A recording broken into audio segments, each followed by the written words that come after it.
عليكم ورحمة الله وبركاته. برنامج كنا نعاوى إن شاء الله تعالى ووردك دقة وكسو كردي على مينيابوليس قبل كمينيسوتا نينكا حدودها دلكن حكومة أو لو يقانو توم هومان. توم يا إسقو وحا وشيغي إن أو ربو إن بقولكي وشان إلى بعتن عندما دي أي سوق جليين قبل كا مينيسوتا إن أي ديمان نمبر كان أي وحا ونقول دونا إلا تدوب بقول وأسكري أو سيدك دقة لوغا صار ربو قبل كا مينيسوتا. arrinkan ayaa waxa uu sheegay in uu yimi kadib markii wixii ay ka rabeen ay ka heleen dawladda hoose governorka uu ka yahay Tim Walz, Jacob Freyne uu ka yahay mayorka, Keith Ellison uu ka yahay xeeralyaha guud ama attorney generalka. Saddexdan oday ayaa waxa uu sheegay iyo county sheriffka countiyada sharifyada xukuma in ay ka heleen cooperationkii ay ka raadinayeen iyo wada shaqayntii ay rabeen inay ku qasbaan markii horeba. Waxa uu sheegay in wada shaqayntan ay sababi doonto in 700 oo askari laga saaro magaalada Minneapolis iyo St. Paul area si wuxuu sheegay maadaama hadda ay la shaqayn doonaan buu yiri dawladda hoose oo amarkiina ay qaateen looma baahan doono dhahay officer badan in ay sii joogaan. So officerada waxaan dhimi doonaa buu yiri 700 oo guryahoodii loo kala diri doono. Arrinkan ayaa waxa uu ku sheegay arrin guul ah inkasta oo qiray oo sheegay in operationka 3,000 oo askari ay ku soo galiyeen gobolka Minnesota iyo St. Paul oo aysan u dhicin sidii ay ka rabeen oo uusan u noqon si successful ah ama ku guuleysteen. Arrinkan ayaa wuxuu sheegay goolka yoolka ugu dambeeya madaxweyne Donald Trump in uu yahay in completely si good oo dhameystiran ciidamada ICE faraha badan iyo kuwa border patrolkaba oo xuduudaha ilaaliya oo lagu soo daadiyay gobolka looga qaado. Marka wuxuu sheegay numberkoodii hore oo dadka intay qabtaan tarxiili jiray oo si caadi ah hoose u shaqaysan jiray in la rabo in lagu soo koobo inkasta oo uu sheegay in 2,000 oo askari wali ay ku sii baaqi ku sii ahaan doonaan gobolka iyo labada magaalo. Arrinkan ma dhameystirru dhahay wali laakiin waxaan ka helay wada shaqaynta aan ka helay waxa weeye qofka hadii la qabto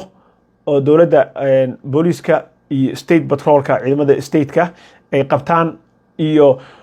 sidoo kale countyga uu soo qabto ama maxkamad la keeno inay u sii hayaan ICE hadii dambiga uu galay uu noqdo ama uu ahaa dambi qofka loo tarxiili karo oo deportable offense waxa la yiraahdo. Hadii marka wuxuu sheegay markii hore way diidanayeen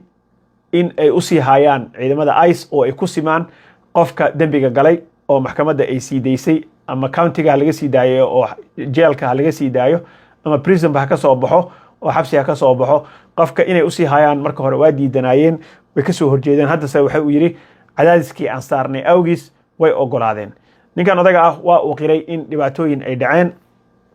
operationkana sidii ay ka rabeen uusan noqon wiil gabar cadaan ah in lagu dilay Miss Goodman iyo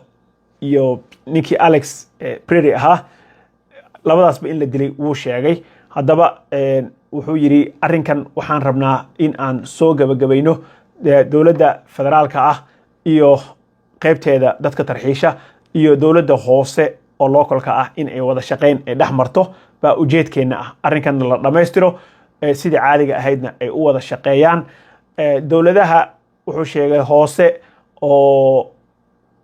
hoyga u ah dadka soo galootiga ah oo sanctuary cities waxa la yiraahdo ay ugu yeeraan waxaan rabnaa buu yiri inaan mid kasto meesheeda aan cadaadis xoogan ku saarno si aan u ogoleysiino inay la shaqeeyaan dawladda federaalka ah gaar ahaan qolyaheeda qaabilsan xagga dadka soo galootiga. So perfect operation ma ahayn buu yiri operation ama howlgal sidoo la rabay u dhacay laakiin operation aan xal ka gaarnay buu noqday. ninkan isaga odaga ah ayaa waxa soo diray madaxweyne Donald Trump kadib markii uu dilka ninka odayga ah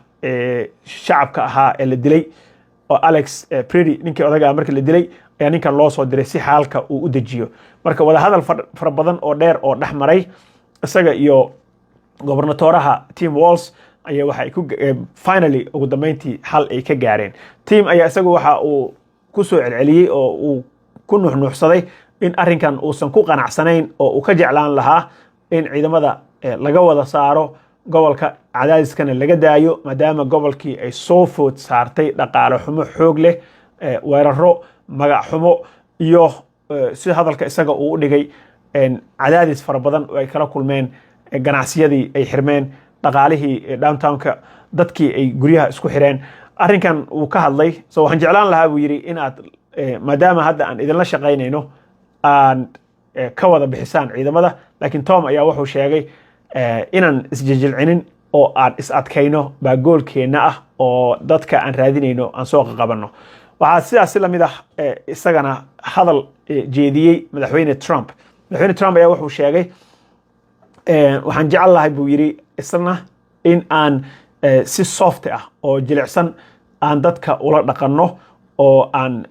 sheekadan hadda adeega ah iyo dilkan iyo dagaalkan iyo waxaan aan ku wadno dadka shacabka ah in la dhimo ayaan rabnaa marka arrimahan waxaa keenayo kale ayaan dhaweyto ninkii uu rabay in uu Tim Walz ku bedelo madaxweyne Trump oo ka socday xagga xisbiga jamhuuriga waa iska casilay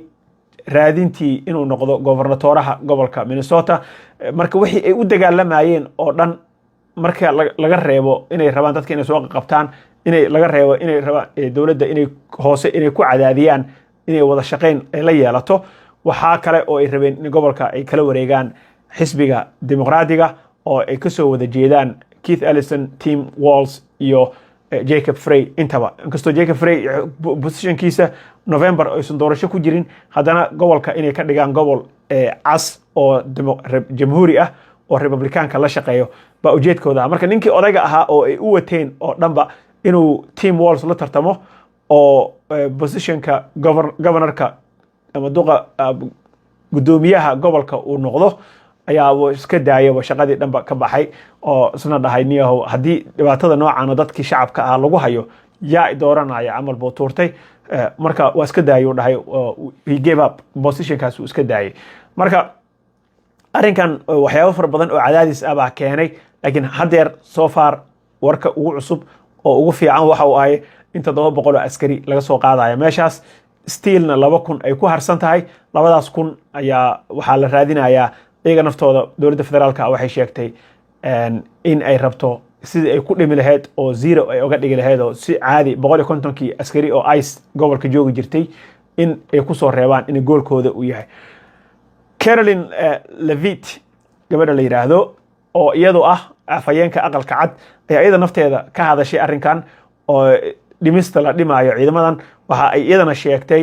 in ay monitor gareyn doonaan oo ay kormeeri doonaan oo la socon doonaan sida ay u hirgeliyaan ballanta ay qaadeen dowladda hoose county sheriffka dowladda hoose inay la shaqeyn doonaan ciidamada ICE arrinkan in ay si u dhaqangeliyaan waan fiirin doonaa bay tiri waa monitor gareynaynaa situationka siduu ahaado iyo sida ay noola shaqeeyaan oo inay soo report gareeyaan dadka dambiyada galay oo xabsiga ka soo bixi lahaayo suuqa lagu sii deyn lahaa in ICE lagu simo arrinkan waan fiirin doonaa bay tiri iyada nafteeda laakiin arrinkan waa arrin guul ah oo wanaagsan insha Allah taala waxaan rajaynaynaa in 2,000 oo kalena ay ka soo qaadaan gobolka Minnesota laakiin waa arki doonaa haddii Ilaahay idmo insha Allah wasalaamu calaykum ورحمة الله وبركاته.